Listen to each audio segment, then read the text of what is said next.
അപ്പൊ അതൊക്കെ തട്ടി ഒഴിവാക്കി നമ്മൾ ദഅ്വാരംഗത്തേക്ക് വരുമ്പോൾ പിന്നെ പറയുന്നത് ഈ ദഅ്വത്ത് വേണമെങ്കിൽ നടത്തിക്കോ, പക്ഷേ ഈ സംഘടനയൊക്കെ ആയി പ്രസിഡന്റും സെക്രട്ടറിയും ഒരു സംഘടിത രൂപമൊക്കെ ഉണ്ടായി അങ്ങനെ പ്രവർത്തിക്കണം എന്ന് എവിടെയുള്ളത്? അതൊന്നും ശരിയല്ലല്ലോ. ഈ സംഘടനകളൊക്കെ കുഴപ്പമാണ്, അതൊക്കെ പ്രശ്നമാവും, അതൊക്കെ ബുദ്ധിമുട്ടാവും ഭാവിയിൽ. അപ്പൊ നമുക്ക് തോന്നുന്നത് സംഘടനകളിലൊക്കെ പലപ്പോഴും പ്രശ്നങ്ങൾ ഉണ്ടാവാറുണ്ടല്ലോ, അപ്പൊ ഇയാൾ പറയുന്നത് ശരിയാവും എന്ന് വിചാരിച്ച് ഇത്തരം പ്രവർത്തനങ്ങളിൽ നിന്ന് മാറി നിൽക്കുന്ന സ്വഭാവം പലപ്പോഴും ഉണ്ടാവും. അവിടെ ആരാ വിജയിക്കണത്? പിശാച് വിജയിക്കണ്. കാരണം ദഅ്വത്തിന് ഇറങ്ങി വരാൻ ഉദ്ദേശിക്കുന്ന ഒരു വ്യക്തിയെ പല ന്യായങ്ങളും കാരണങ്ങളും പറഞ്ഞ് അയാൾ എന്ത് ചെയ്തു? വീട്ടിൽ തന്നെ ഇരുത്തിയില്ലേ? ആരാ അവിടെ വിജയിക്കുന്നത്?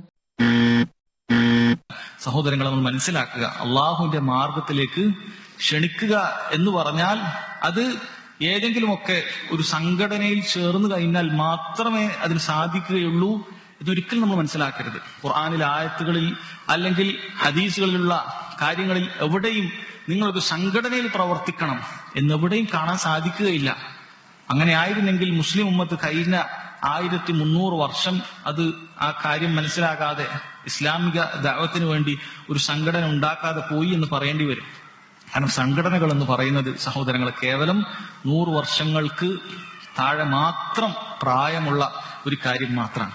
അതുകൊണ്ട് സംഘടനകളെ കുറിച്ച്, ഇസ്ലാമിക പ്രബോധനം നടത്തുന്ന സംഘടനകളെ കുറിച്ച് നമുക്ക് കൃത്യമായ ഒരു ധാരണ വേണം. എന്താണ് അതിനെക്കുറിച്ച് പണ്ഡിതന്മാർ പറഞ്ഞിട്ടുള്ളത്?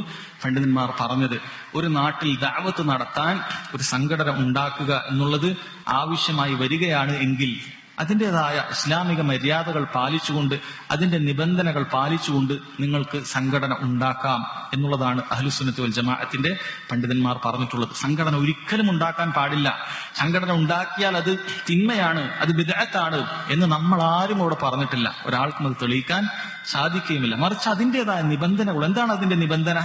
കാരണം സംഘടന എന്ന് പറയുന്നത് ഒരുപാട് മനുഷ്യന്മാരാണല്ലോ ഉള്ളത്, അത് പ്രത്യേക ഒരു കാര്യമല്ല. അതുകൊണ്ട് തന്നെ അതിനെ നയിക്കുന്ന ആളുകൾ, അതിന്റെ മുൻനിരയിലുള്ള ആളുകൾ, അതിന്റെ തീരുമാനങ്ങൾ എടുക്കുന്ന ആളുകൾ അവർ അറിവ് പഠിച്ചവരായിരിക്കണം, ദീൻ പഠിച്ചവരായിരിക്കണം. അതല്ലാതെ ഏതെങ്കിലുമൊക്കെ ഒരു കണക്ക് മാഷിനോ അല്ലെങ്കിൽ ഫിസിക്സ് പഠിപ്പിക്കുന്ന മാഷിനോ അല്ലെങ്കിൽ ഏതെങ്കിലും ഹെൽത്ത് ഇൻസ്പെക്ടർക്കോ ഒന്നും അല്ല ഇതിന്റെ കാര്യങ്ങൾ അറിയുക. ഇതാർക്കാണ് അറിയുക? ദീൻ പഠിക്കണം, ഖുർആൻ അറിയണം, അത് അറബി ഭാഷ അറിയണം, നിർബന്ധമാണ്. കാരണം എങ്ങനെയാണ് അറബി ഭാഷ അറിയാത്ത ഒരാൾക്ക് തലപ്പത്തിരിക്കാൻ സാധിക്കുക? കാരണം അറബി ഭാഷ അറിയാമെന്ന് വലിയൊരു കാര്യമല്ല. അറബി ഭാഷ എന്ന് പറഞ്ഞാൽ അതിന്റെ അടിസ്ഥാന കാര്യമാണ്. ഒരാൾക്ക് മെഡിസിൻ പഠിക്കണമെങ്കിൽ നമ്മൾ പറയും ഇംഗ്ലീഷ് അറിയണം. കാരണം മെഡിസിന്റെ എല്ലാ ബുക്കുകളും ഇംഗ്ലീഷിലാണ്. ഒരാൾക്ക് ഇംഗ്ലീഷ് അറിയില്ലെങ്കിൽ എങ്ങനെയാണ് അയാൾക്ക് നല്ലൊരു ഡോക്ടറാവാൻ സാധിക്കുക? കാരണം എന്തെങ്കിലുമൊക്കെ വിഷയത്തിൽ റെഫറൻസ് മടങ്ങണമെങ്കിൽ മലയാളത്തിൽ കിട്ടൂല, അല്ലെങ്കിൽ ഇംഗ്ലീഷിലാണ് ആ ഭാഷയിലുള്ളത്. ഖുർആനിന്റെ വിശദീകരണങ്ങൾ, തഫ്സീറുകൾ അത് അറബി ഭാഷയിലാണ്, ഹദീസുകളുടെ വിശദീകരണങ്ങൾ അറബി ഭാഷയിലാണ്. ഇത് വിശദീകരിച്ച പണ്ഡിതന്മാരെല്ലാം തന്നെ അറബിയിലാണ് കാര്യങ്ങൾ സംസാരിച്ചിട്ടുള്ളത്. അതുകൊണ്ട് അറബി ഭാഷ അറിയുന്ന, ദീനെ ശരിക്കും മനസ്സിലാക്കാൻ സാധിക്കുന്ന ആളുകൾ അതിന്റെ തലപ്പത്തുണ്ടാകണം. ഇത്രയേ പറഞ്ഞിട്ടുള്ളൂ. ഇത് പറഞ്ഞതിന്, ഇങ്ങനൊരു നിബന്ധന പാലിക്കണമെന്ന് പണ്ഡിതന്മാർ പറഞ്ഞ കാര്യങ്ങൾ പറഞ്ഞതിനെ പരിഹസിച്ചുകൊണ്ട് നിങ്ങൾ ശുറൂത്തികളാണ്, ഷർത്ത് പറയുന്നവരാണ്, എന്തുമാത്രം വിവരമില്ലായ്മയാണ് പറയുന്നത്.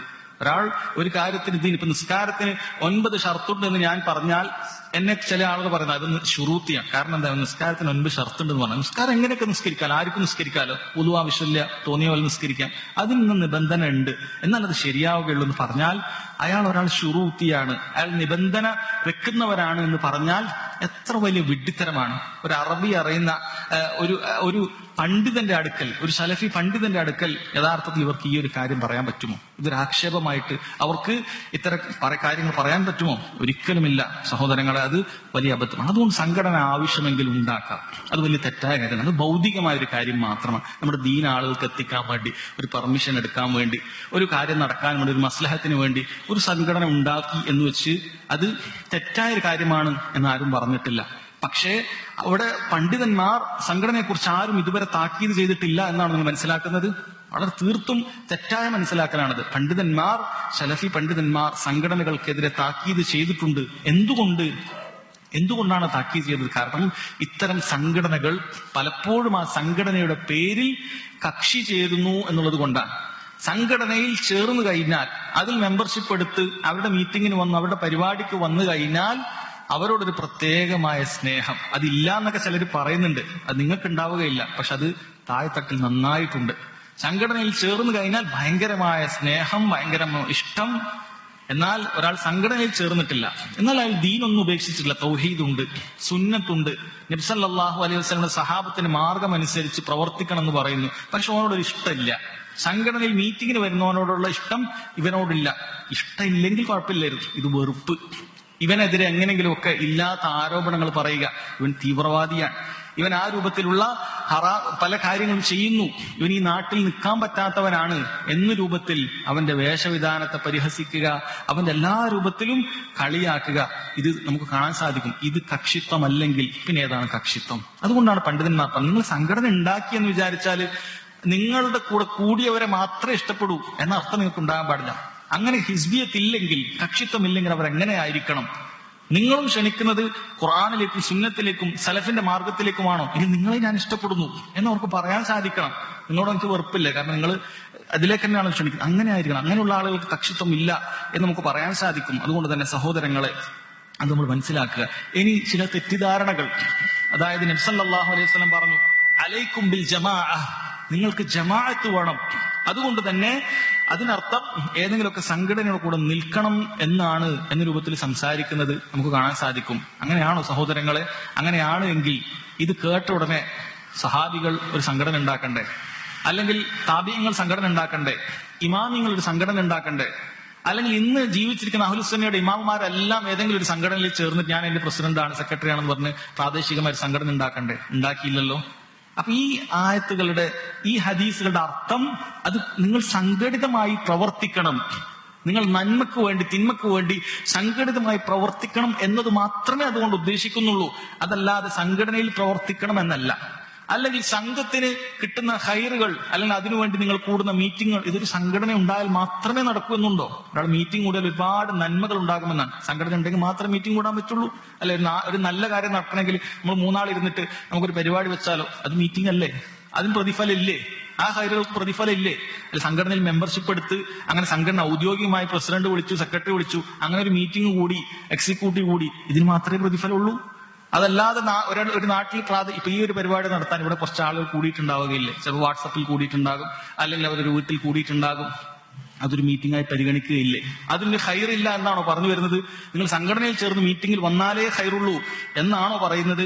സഹോദരങ്ങളെ, എത്ര വലിയ അബദ്ധമാണ് ആ പറയുന്നത്. ശരിക്കും ഒരു പഠിച്ച ഒരാൾ ഒരിക്കലും പറയാൻ പാടില്ലാത്ത ഒരു കാര്യമാണത്. പ്രത്യേകിച്ചും ഒരു പൊതുപ്രഭാഷണത്തിലൊക്കെ ഇത്തരം വിഷയങ്ങൾ പറയുക എന്ന് പറഞ്ഞാൽ എന്ത് ഹിക്മത്താണ് ഈ ദഅവത്ത് നടത്തുന്ന ആളുകൾക്കുള്ളത് എന്ന് തോന്നിപ്പോവുകയാണ്. അതുകൊണ്ട് തന്നെ സഹോദരങ്ങളെ, നമ്മൾ മനസ്സിലാക്കുക, ഈ പറയുന്ന എല്ലാ നന്മകളും അത് സംഘടന ഉണ്ടെങ്കിലും ഇല്ലെങ്കിലും ഒക്കെ ചെയ്യാൻ പറ്റുന്ന കാര്യമാണ്. സംഘടന ഉണ്ടെങ്കിൽ മാത്രമായി കിട്ടുന്ന പ്രത്യേകമായ നന്മകൾ ഇന്നതാണ് എന്ന് ആർക്കെങ്കിലും പറയാൻ സാധിക്കുമെങ്കിൽ അവർക്ക് പറയണം. ഇത് സംഘടന ഉണ്ടെങ്കിലേ നടക്കുകയുള്ളൂ. ഈ നന്മ ചെയ്യണമെങ്കിൽ സംഘടന ഉണ്ടാകണം, നിർബന്ധമാണ്.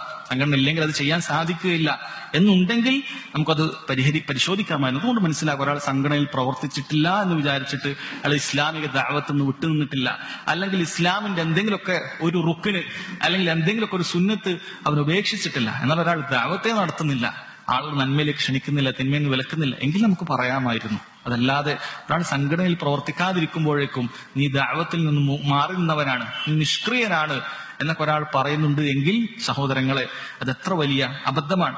പിന്നീട് ചിലർ പറയും, അല്ലാഹു സുബ്ഹാനഹു വ തആലയുടെ ആയത്ത് വഅതസിമു ബിഹബ്ലില്ലാഹി ജമീഅൻ, നിങ്ങൾ അല്ലാഹുവിന്റെ പാർശ്വത്തിൽ നിങ്ങൾ മുറുകെ പിടിക്കണം. അല്ലാഹു തആല ജമീഅൻ എന്നാണ് പറഞ്ഞത്, എല്ലാവരും എന്നാണ് പറഞ്ഞത്. അതുകൊണ്ട് അങ്ങനെ വേറിട്ടിക്കാൻ പാടില്ല. അവരോട് നമുക്ക് മാന്യമായി ചോദിക്കാമല്ലോ, എന്തുകൊണ്ടാണ് നിങ്ങൾ മാതൃ സംഘടനയിൽ നിന്നും മാറിപ്പോന്ന് മറ്റൊരു സംഘടന ഉണ്ടാക്കിയത്? ഈ ആയത്ത് അന്നും ഉണ്ടായിരുന്നില്ലേ? അവരും ഓതിയിരുന്നില്ലേ? നിങ്ങൾ ഈ ആയത്ത് ഉണ്ടായിരുന്നില്ലേ? മനസ്സിലാക്കിക്കൂടെ? അപ്പൊ അവർക്ക് പറയാനുണ്ടാകും, അത് ആ സംഘടനയിൽ പ്രശ്നങ്ങൾ ഉള്ളത് കൊണ്ടാണ്, അഹ്ലുസുന്നത്തിന്റെ ആശയാദർശത്തിൽ നിന്നും എതിരായി അവർ പോയത് കൊണ്ടാണ്, അതുകൊണ്ടാണ് നമ്മൾ മറ്റൊരു സംഘടന ഉണ്ടാക്കിയത് എന്നാണ്. ഇതേ കാര്യം നിങ്ങൾ ഇപ്പുറത്തും ചിന്തിച്ചാൽ മതി. നിങ്ങളിലും ചില പ്രശ്നങ്ങളുണ്ട്, ഗുരുതരമായ ചില പ്രശ്നങ്ങളുണ്ട്. ആ പ്രശ്നങ്ങൾ മനസ്സിലാക്കിയതിന്റെ അടിസ്ഥാനത്തിലാണ് ഈ ഒരു ഗ്രൂപ്പിൽ നമ്മൾ നിൽക്കുന്നില്ല. നമ്മളാരും ഇസ്ലാമെന്ന് വിട്ടുപോകുകയാണ്, സുന്നത്തുനിന്ന് വിട്ടുപോകുകയാണ്, സലഫിത്തുനിന്ന് വിട്ടുപോകാന്നല്ല പറഞ്ഞത്. തൽക്കാലം എനിക്കൊരു ഗ്രൂപ്പിന്റെ കീഴിൽ ഞാൻ നിൽക്കുന്നില്ല. ഞാൻ ആ ഗ്രൂപ്പ് അല്ലാത്ത രൂപത്തിൽ ഞാൻ ദീൻ പാലിക്കുന്നുണ്ട്, ഞാൻ സുന്നത്ത് പാലിക്കുന്നുണ്ട്, അതിലേക്ക് ആളെ ക്ഷണിക്കുന്നുണ്ട്, അത്രയേ ഉള്ളൂ.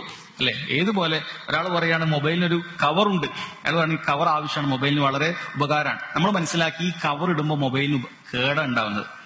ആ കവർ ഇടുമ്പോൾ മൊബൈലിൽ ഇല്ലാത്ത സ്ക്രാച്ചസ് വീഴാണ്. ഞാൻ തൽക്കാലം എന്ത് ചെയ്യണം, കവർ മാറ്റി വെച്ചിട്ട് മൊബൈൽ ഉപയോഗിക്കാന്നാണ് വിചാരിക്കുന്നത്.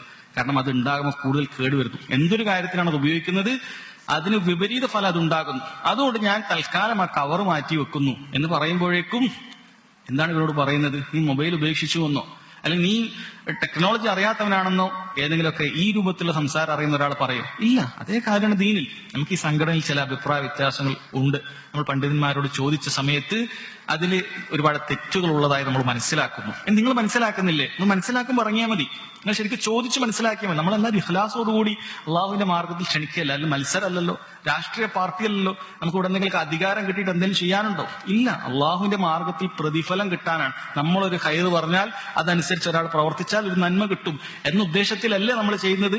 ശരി സഹോദര, നിനക്ക് മനസ്സിലായിട്ടില്ലെങ്കിൽ നീ അതിൽ നിന്നോളൂ. പക്ഷെ മനസ്സിലായ ഒരാൾ അതിൽ നിന്നും തെറ്റിപ്പോകുമ്പോഴേക്കും ആ ദീനിൽ നിന്നും പോയതുപോലെ, സുന്നത്തിൽ നിന്നും പോയതുപോലെ, സലഫിയത്തിൽ നിന്നും പോയതുപോലെ അവനോട് പെരുമാറുന്നത് എന്തിനാണ്? അവനിലില്ലാത്ത ആക്ഷേപങ്ങൾ, അവനിലില്ലാത്ത വ്യാജ പ്രചരണങ്ങൾ എന്തിനു വേണ്ടി നടത്തുന്നു?